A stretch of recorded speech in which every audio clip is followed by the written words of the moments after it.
hari yang bahagia. Okay. Walaupun hari jadi cikgu tu dah lama. Apa ya, bulan aja cikgu lah. Leng aku jadi. Ini berapa? 21 kan?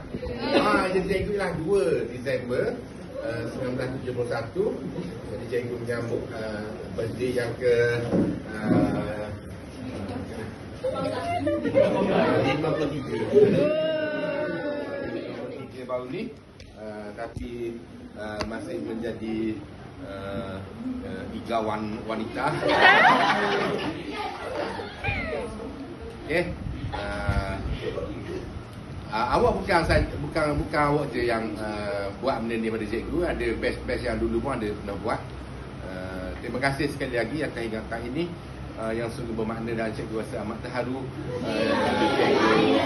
Tapi cikgu tidak ingin menitiskan air mata jantangku ini. Okay. Semoga ingatan awak ini memberi kita hubungan sesama manusia yang lagi baik, lagi akrab. Dan jangan lupa raya Cik Gigi sama cikgu tahun lepas mana hari dah. Baik cikgu. Tahun lepas apa mari sama cikgu? Perindah tahun lepas kan? Beri dah apa? Saya tak ada. Ya. Berilah I think. Tapi dah apa dah.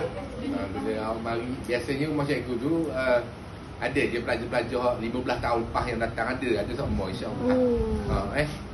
Dan awak pun dialu-alukan lah. Terima kasih sekali lagi atas ingatan yang sangat bermakna ini. Cikgu doakan supaya awak utamanya of course lah dalam menghadapi SPM ni awak dapat jawab dengan baik. Amin. Segala ilmu yang telah awak belajar dapat dikeluarkan dengan sesempurna pada hari itu. Amin.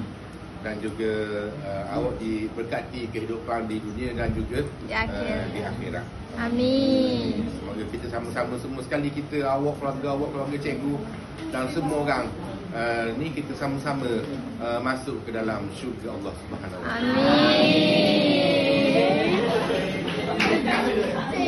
Ustaz Fuad, komplek